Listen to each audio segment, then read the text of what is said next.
Meus irmãos, eu peço e convido os irmãos a abrirem as vossas Bíblias no livro de Jó. Antes que nós leiamos qualquer coisa, eu quero te fazer algumas perguntas. Você já esteve na sala de espera de um hospital? Acho que alguns de nós já estivemos na sala de espera de um hospital esperando uma resposta incerta. No seu coração você quer sempre ouvir a resposta certa para você. E a resposta certa para você é: vai dar tudo certo. Resolvemos o problema. E você já esteve nessa situação onde você não sabe o que vai acontecer amanhã, mas você tem que esperar, porque não existe nada que você possa fazer. Não existe nada que você possa, se você pudesse fazer qualquer coisa para mudar, ou para dar um empurrãozinho, ou para colocar um pouquinho de força, alguma coisa você faria, mas não tem. E você fica sentado esperando, e você fica pensando no que fazer, e não tem. O jeito é esperar. Eu tenho tanta coisa que me vem à mente. Talvez eu vou usar pouco as minhas anotações, mas vamos ler um pouquinho da Bíblia, no livro de Jó, no capítulo 1. Para quem não sabe, Jó está antes do livro de Salmos, que é mais ou menos o centro da sua Bíblia. Eu faço esses comentários tendo em vista saber que alguns dos irmãos estão caminhando de novo na fé, nasceram de novo, e ainda tem pouca intimidade, mas estão aprendendo, e aqui é um bom lugar para se aprender. Jó, capítulo 1. Vamos ler alguns versículos do capítulo 1 de Jó, e depois nós vamos pular lá para o capítulo 42, para o último versículo, para o último capítulo. Jó, capítulo 1, versículos 13, 3, até o versículo 22. A Bíblia diz assim: E sucedeu um dia em que seus filhos e suas filhas comiam e bebiam vinho na casa de seu irmão primogênito, que veio um mensageiro a Jó e lhe disse: Os bois lavravam, e as jumentas pasciam junto a eles. E eis que deram sobre eles os sabeus e os tomaram, e aos moços feriram ao fio da espada, e eu somente escapei para te trazer a nova. Estando este ainda falando, veio outro e disse: Fogo de Deus caiu do céu e queimou as ovelhas e os moços e os consumiu, e eu só escapei para te trazer a nova. Estando este ainda falando, veio outro e disse: Ordenando os caldeus 3 bandos deram sobre os camelos, e os tomaram, e os moços feriram ao fio da espada, e só eu escapei para te trazer a nova. Estando ainda este falando, veio outro e disse: Estando teus filhos e tuas filhas comendo e bebendo vinho em casa de seu irmão primogênito, eis que um grande vento sobreveio da além do deserto, e deu nos 4 cantos da casa, a qual caiu sobre os mancebos e morreram, e só eu escapei para te trazer a nova. Então Jó se levantou e rasgou o seu manto, e raspou a sua cabeça, e se lançou em terra e adorou. E disse: Nu saí do ventre da minha mãe, e nu tornarei para lá. O Senhor o deu e o Senhor o tomou. Bendito seja o nome do Senhor. Então em tudo isto Jó não pecou, nem atribuiu a Deus falta alguma. Pula lá para o final do capítulo. Eu quero te mostrar um pouquinho já do final da história, mas nós vamos falar um pouquinho sobre isso. Lá para o final do livro de Jó, o último capítulo é o capítulo 42, o versículo 12.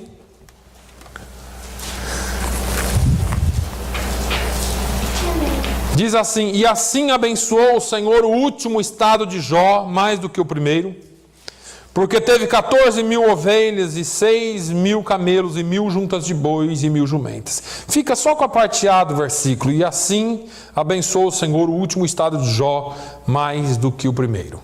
Amém?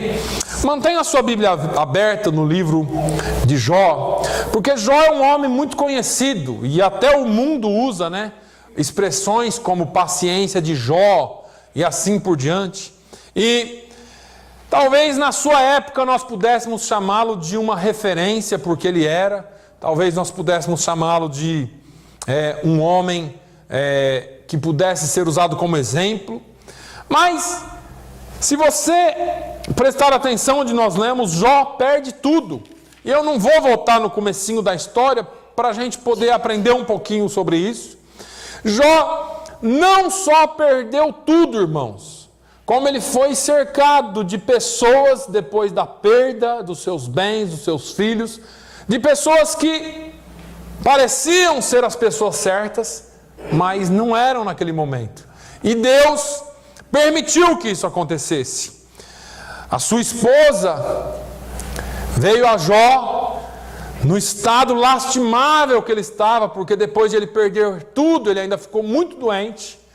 E a mulher entra na presença de Jó e diz: Jó, não é por nada não, mas na situação que você está, eu estou contextualizando para o nosso dia, na situação que você está, seria melhor que você amaldiçoasse o Deus que você tem e morresse. Porque você fica abrindo sua boca para dizer glória a Deus, aleluia. Você não está vendo a vida que você está? Acorda. Jó, pensa bem. E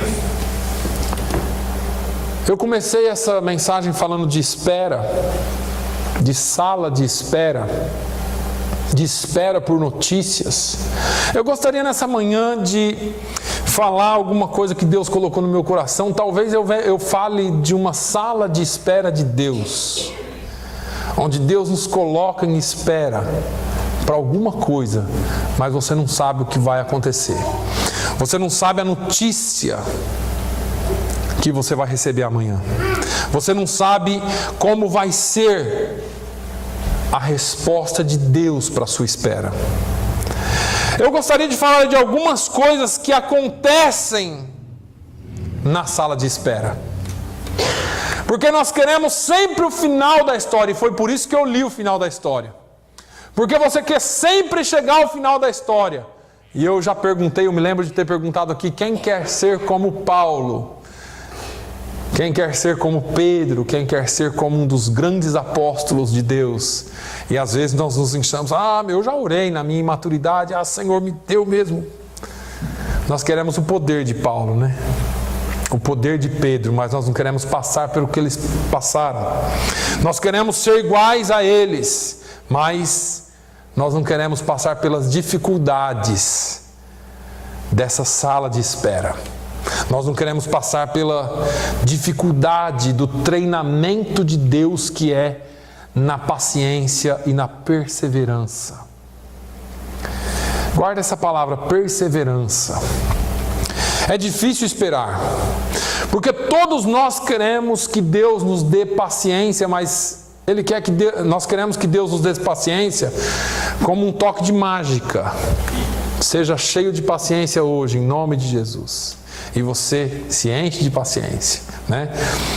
Agora, o interessante é que nessa sala de espera existem dificuldades, existe uma ansiedade, existe algo que aflora em nós, e você tem que entender algumas coisas que acontecem, porque você não pode ver o que está acontecendo. Você está na sala do hospital, o cirurgião está lá com o seu filho, com a sua filha, com o seu esposo, esposa, e você está ansioso e você não pode entrar lá. E você não sabe o que está... Parece que se você estivesse assistindo, seria mais fácil. Ou talvez se você estivesse assistindo, parece que as coisas iriam funcionar melhor. Eu costumo brincar, às vezes alguém fala assim: o seu time perdeu. Eu falei: porque eu não estava assistindo. Se eu estivesse assistindo, ele tinha ganhado. Eu não tenho nem time, né? Mas é interessante que nós precisamos desenvolver essa paciência de esperar, mesmo não sabendo o que está acontecendo. Porque isso é fé.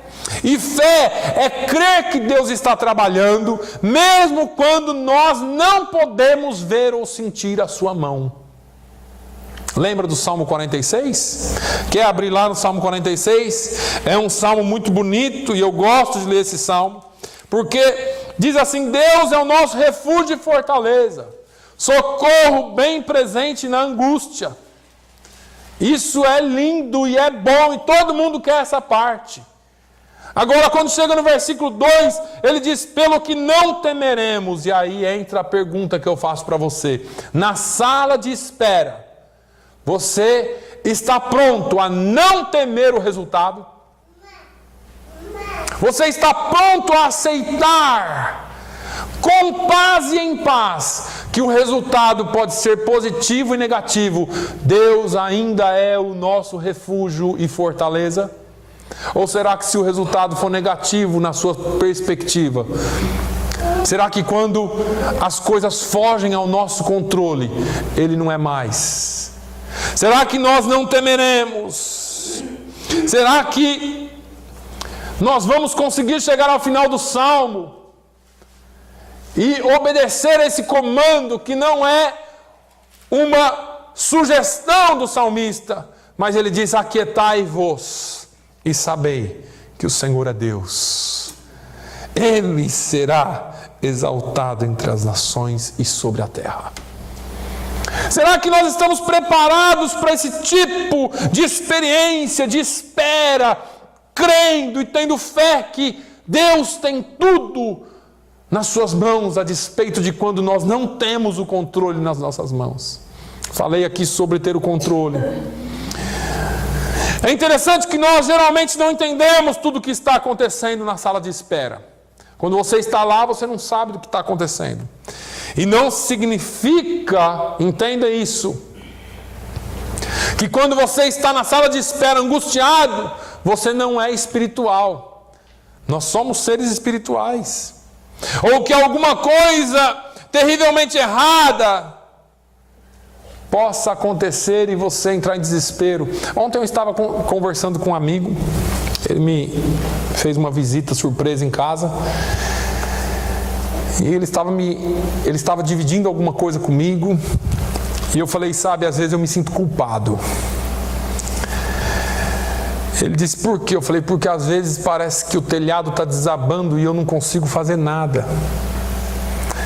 E não é que eu não consigo porque eu não tenho forças para fazer, porque talvez não tivesse nada para fazer, mas... E não é, eu não estou me justificando em não fazer nada, é que às vezes as coisas estão acontecendo e minha esposa fala assim: você não vai fazer nada. E eu falo assim: não. E às vezes eu me sinto culpado porque Deus, por causa do meu caminhar com Deus e como Deus tem me ensinado, às vezes eu não faço nada, porque não é porque eu sei que Ele vai fazer, é porque Ele colocou paz em mim e me falou: não faça nada.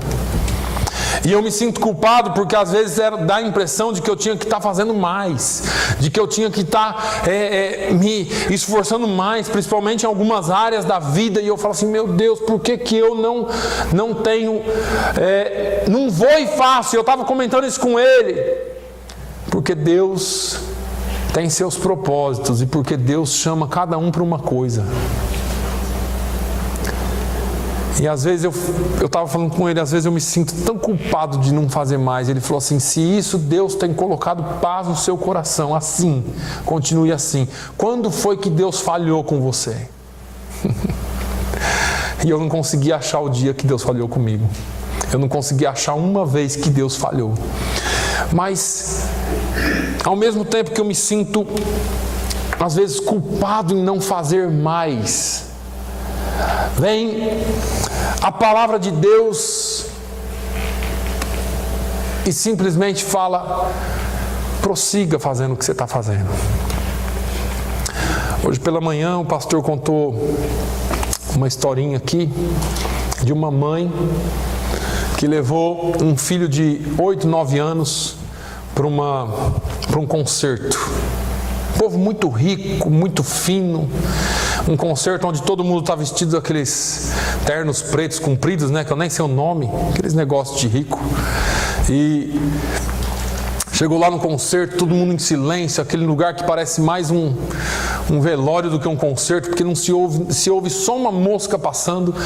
E o menino inquieto, sabe aquelas crianças? Você já deve ter passado por isso, né? Aquela criança que não para, né, Rosana? Você já deve ter passado por isso. Criança que não para de falar, não para de correr, não para de... Todos nós já passamos.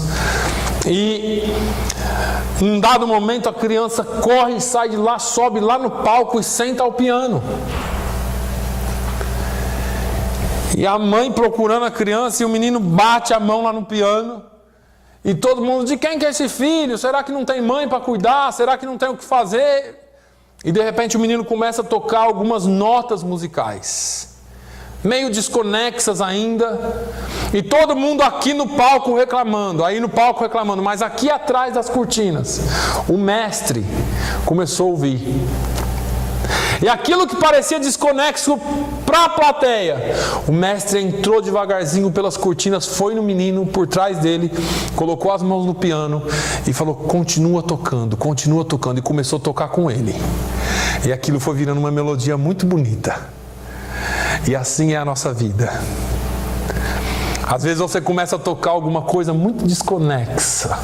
Você começa alguma coisa que parece que não vai dar certo. Todo mundo olha para você e começa a dizer: esse negócio não vai dar certo. Quem foi que colocou esse sujeito aí? O que você está fazendo aí? E vem o mestre por trás de você e coloca as mãos no piano e fala: continua fazendo assim. Eu estou nesse negócio com você. Vamos tocar junto essa melodia. Vamos tocar junto esta canção. Porque lá na frente o trabalho será de um grande compositor. Às vezes nós nos entendemos e às vezes nós nos questionamos o que é que nós estamos fazendo nessa sala de espera. E a sala de espera pode ser difícil porque ela tem diferentes níveis e diferentes situações para cada um de nós. Qual é a sua espera hoje? Às vezes nós esperamos tantas coisas de Deus, e Deus só está aperfeiçoando você na sala de espera. Através da paciência, Ele está trabalhando em você. Deus, Ele optou por não explicar a Jó o que Ele ia fazer. Jó não sabia de nada, irmãos.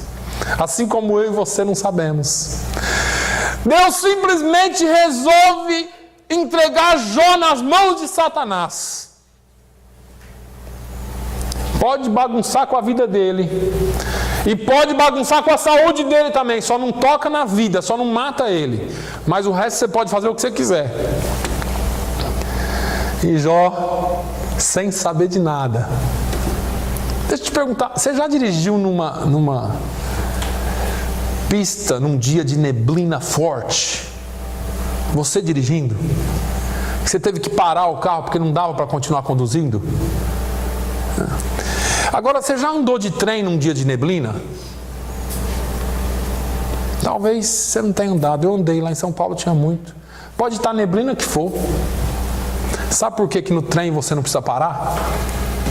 Porque tem trilhos. A diferença é que quando eu e você estamos conduzindo, nós temos que parar de vez em quando. E quando você está nos trilhos que Jesus traçou para você, pode vir neblina, pode vir o que for, você está nos trilhos. E o centro da vontade de Deus é o lugar onde você precisa estar. Às vezes nós nos entendemos assim como Jó não entendia. E Jó simplesmente deixou as coisas andarem. Jó simplesmente, quando tudo aconteceu, nós lemos aqui no Jó, capítulo 1, versículo 20, então Jó se levantou, ficou triste, ficou, desesperou, ninguém sabe o que passou pela cabeça de Jó, ninguém sabe, mas o importante é que ele, depois de todo o seu desespero, depois do versículo 20 de se levantar, rasgou a sua veste, raspou a sua cabeça, se lançou em terra e adorou. Deus, eu saí nu do ventre da minha mãe e vou voltar nu para lá. O Senhor deu, o Senhor tomou, mas olha, eu vou falar uma coisa, bendito seja o nome do Senhor. Não importa o que esteja acontecendo, bendito seja o nome do Senhor. Não importa se está tudo desabando, bendito seja o nome do Senhor. Ele é Deus e Ele tem tudo em suas mãos.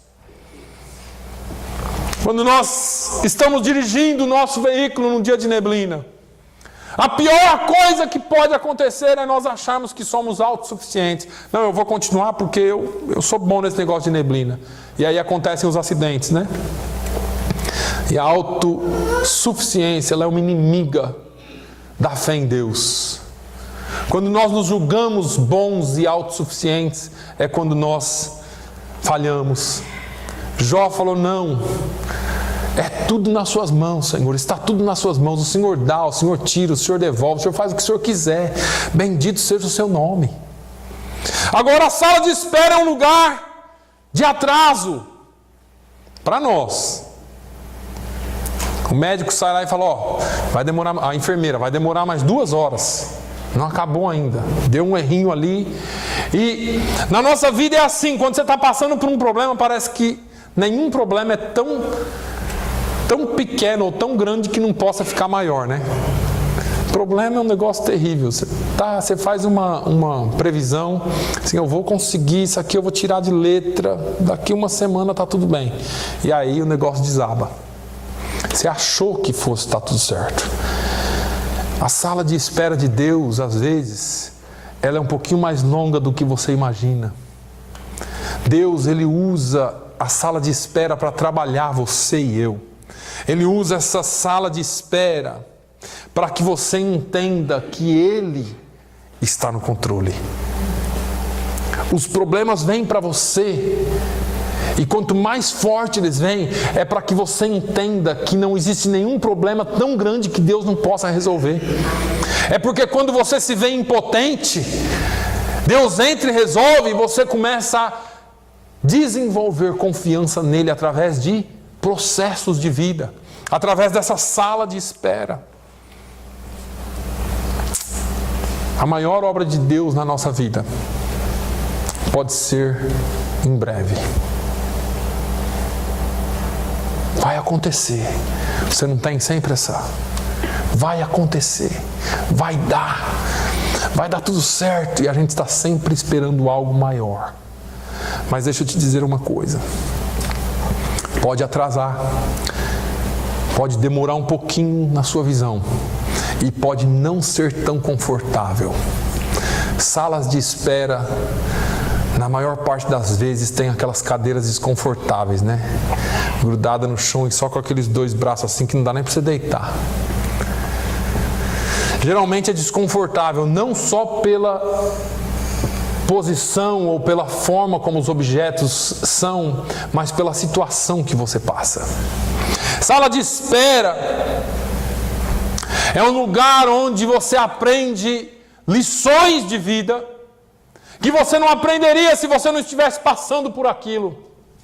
É ali na sala de espera que você aprende as maiores verdades. Porque é ali que são os seus dias escuros, os seus dias difíceis. É nos momentos de escuridão que nós aprendemos. É nos momentos de dificuldade que nós aprendemos. Onde foi que Jonas aprendeu a obedecer e confiar em Deus? Deitado debaixo de uma árvore, na sombra fresca, tudo bem, né? Jonas, ele começou a aprender lá no fundo. Primeiro dentro do porão, quando ele começou a reconhecer que ele estava em pecado. Deus começou a trabalhar nele ali no navio. Estava em pecado. Quando ele foi lançado no mar, engolido pelo grande peixe, ali, lá no fundo, ele exercitou uma coisa chamada confiança em Deus. Ele orou e clamou das profundezas do abismo, e Deus o ouviu. O seu abismo, a sua espera, a sua escuridão, não é para você chorar e se acabar em pranto só. É para você clamar a Deus, porque Ele te ouve quando você está no escuro. Ele te ouve quando você está no abismo. A sala de espera é muitas vezes um lugar de preocupação e ansiedade, com certeza. Principalmente nós, os ansiosos.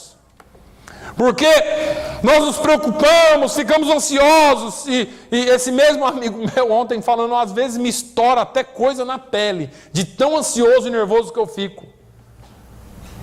Outros pegam o estômago, outros pegam outras áreas do corpo. A ansiedade, a preocupação faz isso. E agora o interessante é que, de acordo com os ensinamentos bíblicos, a preocupação e a ansiedade é a convicção, ou é uma forma de convicção, de que ninguém, nem mesmo Deus, se importa com você e pode te ajudar. E nós falamos que somos crentes. Então, quando você fica preocupado excessivamente, quando você fica ansioso excessivamente, em outras palavras, você está dizendo no mundo espiritual que você não confia que Deus tem tudo no controle, que Deus tem tudo sob controle, que Deus tem tudo em suas mãos. Nossa, se eu te falar como eu estou preocupado com isso, com aquilo. Não se preocupe, Deus tem o controle de todas as coisas na sua mão. Preocupação natural é uma coisa, irmãos, quando ela é excessiva, ela pode se tornar um perigo na vida do crente. Por isso mesmo que a palavra de Deus diz, não andeis ansiosos por coisa alguma. Não vos inquieteis por coisa alguma. Jesus falou isso, Tiago falou isso, tem alguma coisa nisso. Porque se você se inquieta, se você fica ansioso, se você começa a bater em tudo quanto é porta, procurando uma resposta, talvez seria melhor você entrar no seu quarto e bater a porta do seu quarto e buscar a resposta em Deus, porque Ele tem a resposta para você. As instruções para essa sala de espera. Deus nos deu algumas dessas instruções. Confie em quem está no comando. Confie em quem está no comando. Se você quiser abrir a Bíblia rapidamente, Jó 13:15. Ainda que ele me mate, nele esperarei. Será que ele tinha confiança em Deus?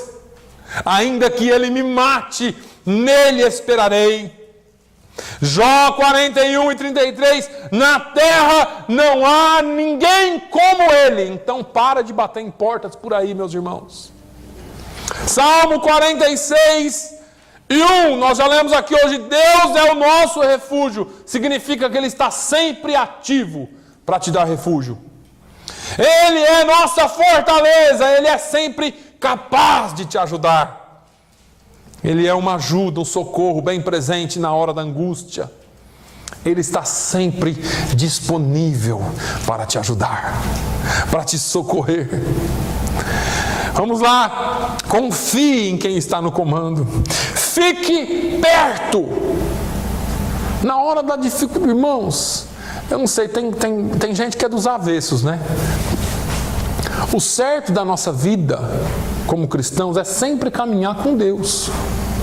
Mas tem crente que tem altos e baixos, e eu não quero entrar nessa questão de julgar pessoas e nem de falar quem está certo e quem está errado. O certo é uma vida balanceada, é uma linha. Independente de você estar no alto ou estar no baixo, a sua vida como cristão tem que ser sempre balanceada. Então um dia eu sirvo a Deus porque Ele tem me abençoado, no outro dia eu amaldiçoo Ele porque Ele não tem me abençoado. A nossa vida não pode ser assim, nossa vida tem que ser equilibrada. Então, você precisa entender que eu e você precisamos estar sempre perto dEle, independente do que aconteça. Independente do que aconteça, tem gente que só busca a Deus quando está bem. Eu estou bem, então vou buscar a Deus. Fica ruim, amaldiçoa a Deus. Tem gente que só busca a Deus quando está mal. É o famoso 911. Só ligo na emergência. E aí, nós precisamos estar sempre pertos. Bem ou mal. Vida regular ou vida cheia de quebra-molas e obstáculos e rochas e nós precisamos estar sempre pertos.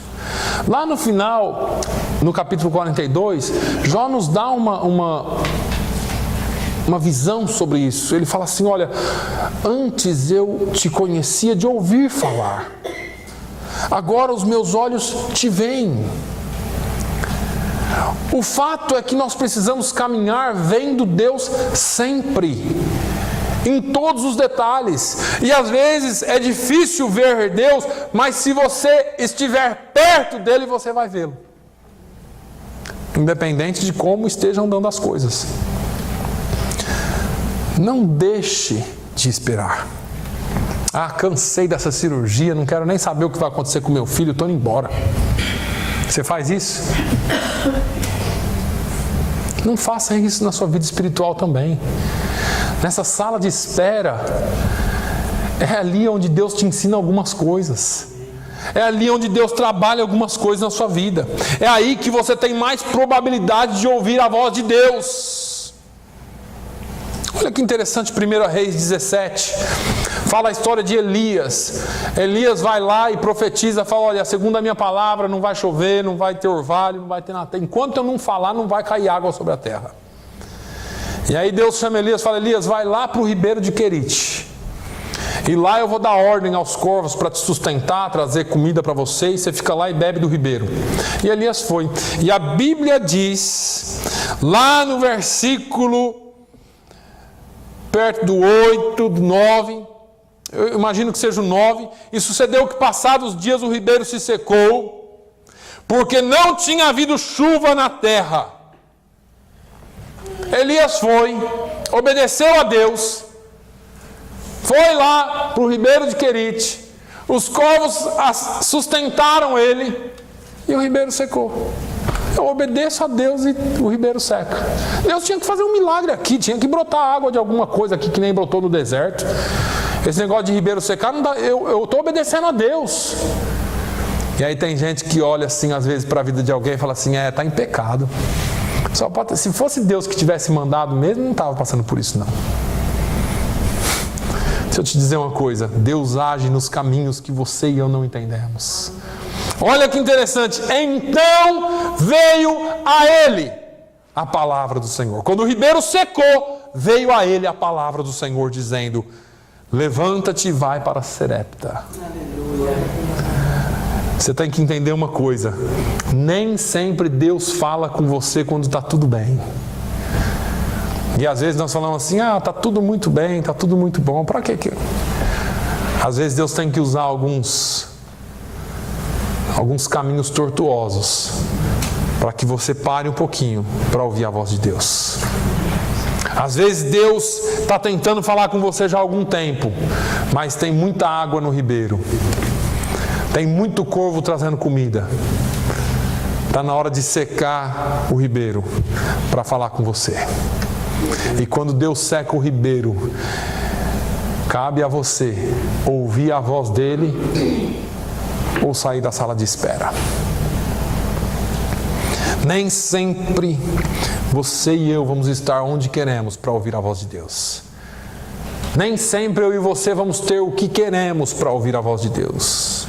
Ouvir a voz de Deus nós ouvimos quando Ele quer falar.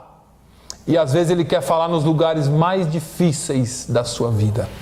Às vezes Deus não quer falar com você aqui, do jeito que você precisa ouvir. Às vezes Deus quer falar com você de uma forma diferente. É quando você entra na presença dEle de verdade. Davi estava no deserto e ele diz, eu entrei na presença de Deus, no santuário de Deus. Entrar no santuário, não tinha templo no deserto, mas Davi conseguiu entrar no santuário de Deus. Entrar no santuário de Deus e ouvir a voz de Deus não é onde você pensa que você pode estar, é onde Ele quer que você esteja. Para ouvir a voz de Deus, você precisa, não tem outro jeito, de estar no centro da vontade dEle. Você fala assim, pastor, e Jonas? Jonas estava no centro da vontade de Deus, dentro do peixe? Estava no centro da vontade de Deus. Às vezes Deus nos leva lá para o fundo e você fala, Deus me abandonou, e é ali o lugar onde você mais sente a presença dEle. É ali onde Deus quer falar com você. Mas se você sair daquele lugar, hoje nós cantamos aqui Jesus orando no jardim. A oração é algo que não pode se apartar das nossas vidas.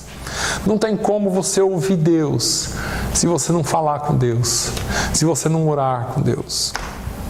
Jó 42, ele começa falando algumas coisas para Deus. Deus não faz o trabalho mais profundo. Entenda isso, Deus não faz o trabalho mais profundo das nossas vidas nas partes mais rasas das nossas vidas. Para Deus fazer um trabalho profundo, Ele tem que ir no profundo. Ele não pode trabalhar na superfície. Superfície é o que eu vejo, é o que você vê. Eu sempre falo aqui, e me perdoe, mas eu vou repetir. Não adianta eu estar de terno, gravata, com barba, sem barba, bonito, feio, limpo, sujo. Deus não vê nada disso, irmãos. Me desculpem. Você entra nu na presença de Deus. Você e eu entramos nu na presença de Deus. Deus não olha a sua gravata, o seu vestido novo. É claro que nós andamos arrumados. Mas não é isso que impressiona Deus. Deus, Ele quer ir no profundo, Ele vai lá onde ninguém vai. Ele revela aquilo que ninguém consegue revelar, aquilo que nenhum pastor pode ver pelos olhos naturais. Deus, Ele olha para você e usa coisas para falar com você e pessoas para falar com você em tempos em que só você e Ele sabe o que você está passando. Ficar a sós com Deus, ter um tempo de reflexão com Deus, falar com Deus. Jesus deu instrução sobre isso. Olha, você, lá em Mateus 6, você, quando for orar, vou te ensinar um segredo, Jesus falou. Entra no seu quarto, fecha a porta, fala com seu pai em oculto. Que o seu pai que te ouve em oculto, Ele vai te recompensar publicamente. Não é fazendo coisas, não é estando envolvido com grandes e muitas coisas, mas é no oculto que Deus trabalha. Aleluia. O que é que você tem esperado de Deus? Seja paciente, espere um pouquinho mais, aquietai-vos e sabei que eu sou Deus. Deixe que as suas mãos caiam de vez em quando e fala: Senhor, não tenho nada para fazer. Eu não tenho nada que eu possa fazer. Um dia desses nós estávamos conversando, eu e minha filha, e ela falou assim: o que você vai fazer agora? E ela me perguntou: o que eu faço agora? Não faça nada. Você não faz nada. E você? Eu também não vou fazer nada. Mas e aí? Calma, vamos orar. Ela ficou olhando para mim com aquela carona de assustada dela. Vamos orar. Eu vou fazer aquilo que Jesus ensinou. Eu vou entrar no quarto hoje, vou fechar a porta e vou orar. E até amanhã Deus vai nos dar uma resposta. E eu fiz isso. E Deus nos deu a resposta. Aleluia. E é tão bom poder confiar. E é tão interessante porque ao mesmo tempo que o coração está perturbado, existe uma paz que só eu e você podemos ter. Essa paz que excede todo entendimento. Nem você entende. Porque você fala: era para eu estar desesperado, fazendo alguma coisa, correndo atrás de ajuda. E Deus está falando assim: fica quietinho aí, confia em mim. Espera, porque eu tenho o melhor para você.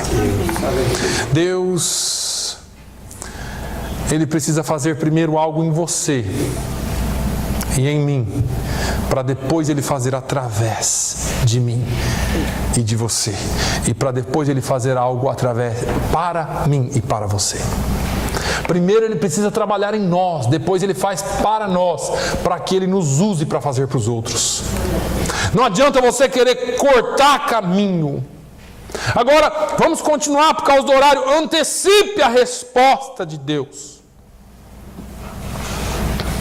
Jesus chorou quando viu Marta e Maria chorando. Lázaro estava morto. Por que Jesus chorou? Se Ele sabia o final. Ele sabia que ia ressuscitar Lázaro. Às vezes nós choramos, o fato de Jesus ter chorado é outra coisa, eu só estou te trazendo essa pergunta só para você entender. Às vezes nós estamos chorando, morrendo, passando por coisas que nós nem precisaríamos passar, desespero à toa. Se você sabe o final das coisas, o final das coisas é a promessa de Deus, meus irmãos. A promessa de Deus é que prevalece. É a promessa de Deus que nos faz caminhar firmes. E a maior promessa que Deus tem para nós não está aqui. Não está nessa vida. Eu falo e repito e refalo quantas vezes for preciso. Eu e você somos peregrinos.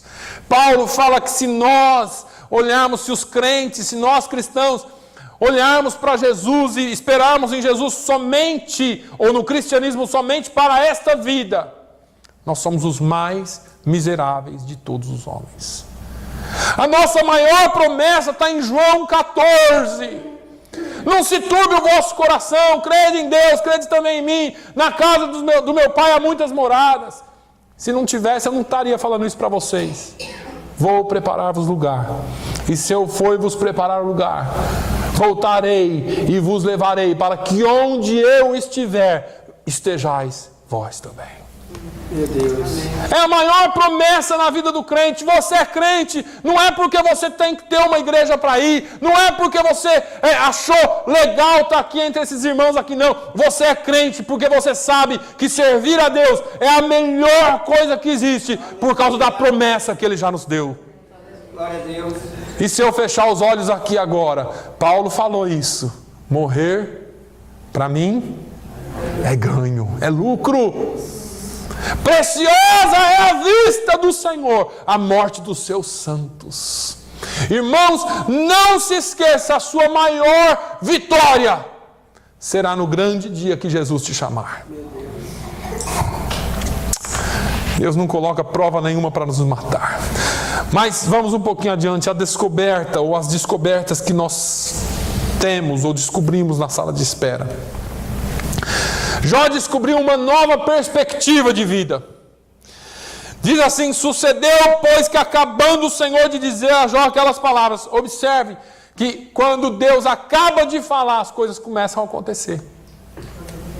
É você entrar na presença de Deus e descobrir uma nova perspectiva de vida para você.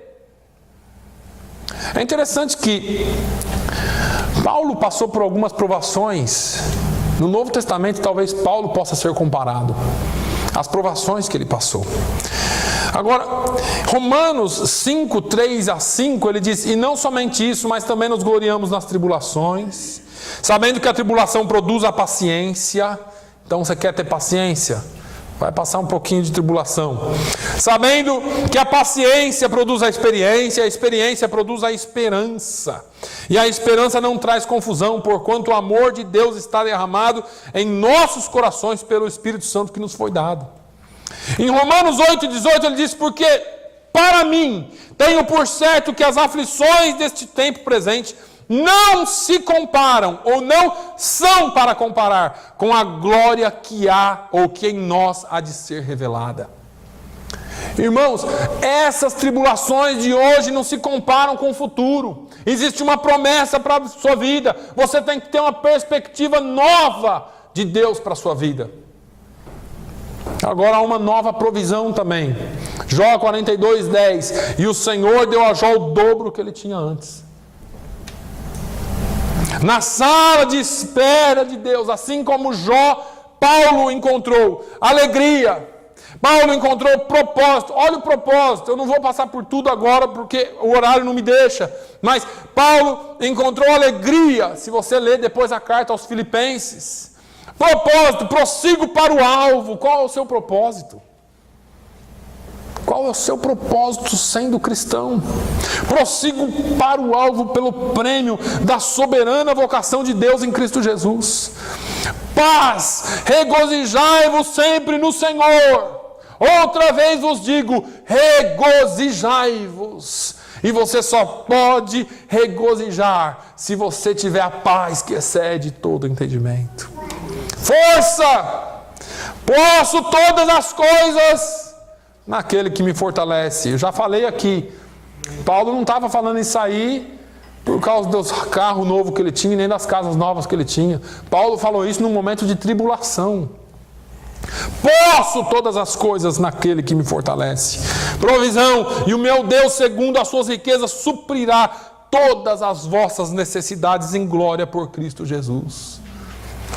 Não tem o porquê de se preocupar. Uma nova proximidade.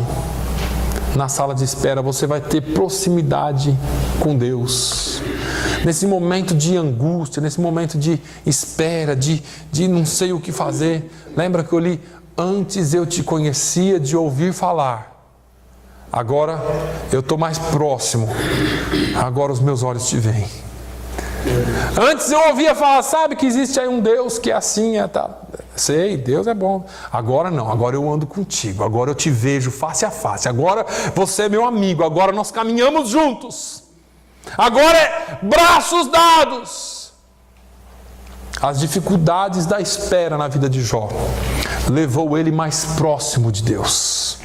Assim como as dificuldades da nossa vida nos levarão mais próximos de Deus. Qual é a sua espera? Qual é a dificuldade? Se você está nessa sala de espera de Deus, confie nele. Se você está nessa sala de espera de Deus, fique mais perto dele.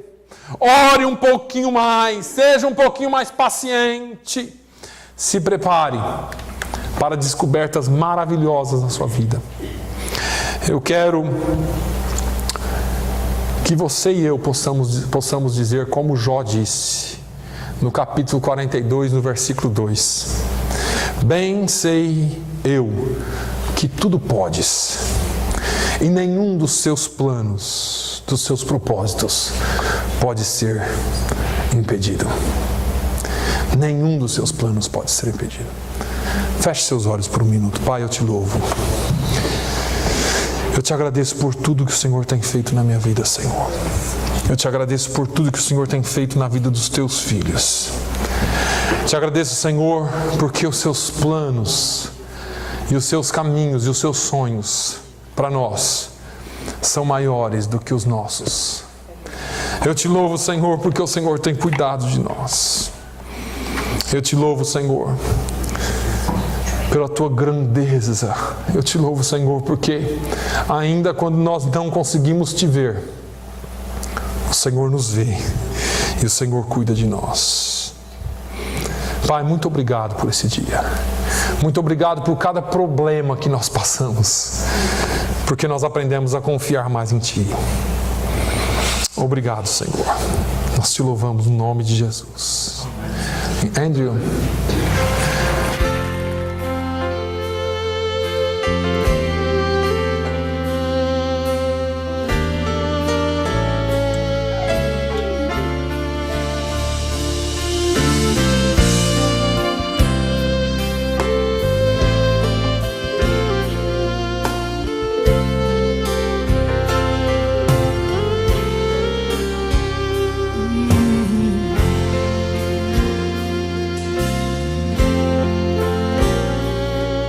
Os sonhos de Deus são maiores que os meus. Ele vai fazer o melhor por mim. Quem crê nisso? Ele vai além do que eu posso ver. Ele faz o que eu não posso fazer. Deus vai cumprir os seus planos em mim. Ele vai fazer o que lhe apraz. Sou pequeno e falho, mas Ele é Deus. Ele só faz o melhor pelos seus. Deus vai cumprir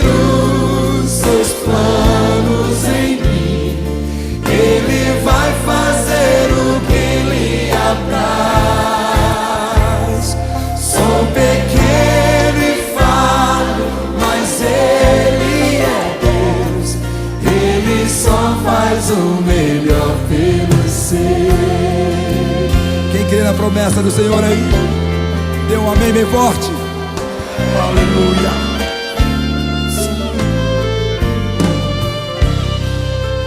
Os sonhos de Deus são maiores que os meus. Ele vai fazer o melhor por mim. Ele vai além. Ele vai além do que eu posso ver. Ele faz o que eu não posso fazer. Deus vai cumprir os seus planos em mim.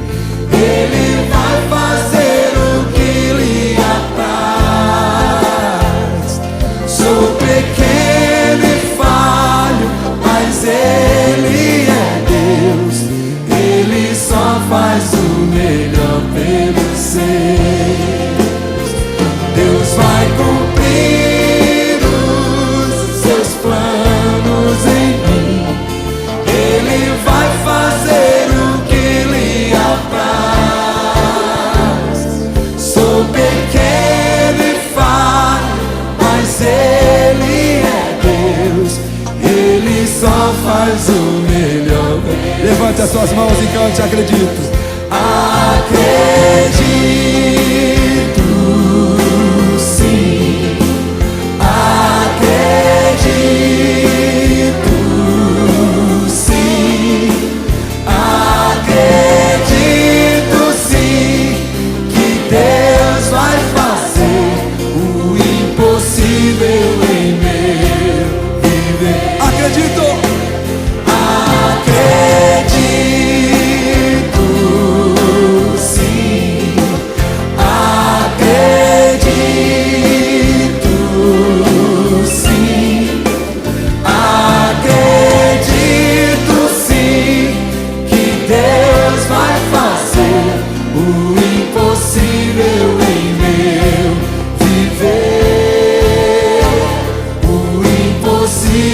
Deus vai fazer.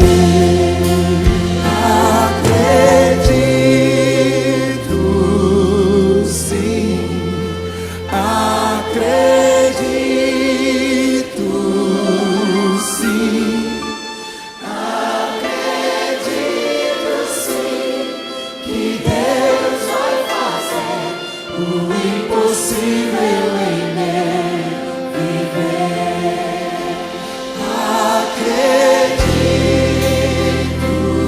Cante com confiança. Acredito, sim. Acredito, sim, que Deus vai fazer o impossível em meu viver. O impossível Deus vai fazer. Aleluia!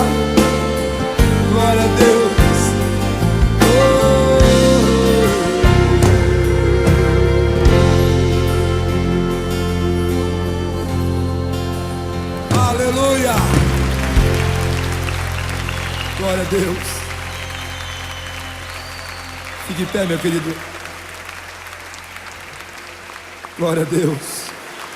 Você que crê nos sonhos de Deus para a tua vida, ovacione seu santo nome. Aleluia. Abra sua mão assim para você ser ministrado agora.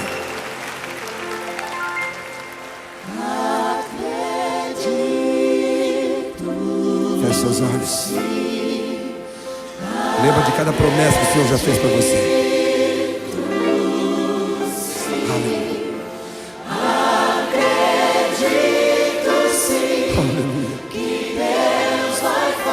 Glória a Deus. O impossível em meu viver. Mais uma vez. Acredito, Aleluia. sim. Glória a Deus.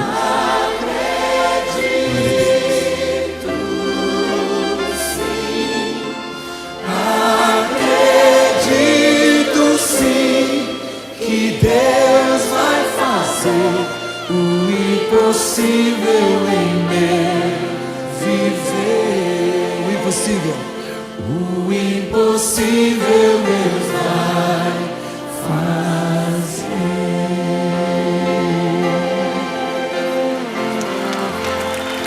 Aleluia. O possível você faz, o impossível Deus faz por você. Aleluia. Glória a Deus.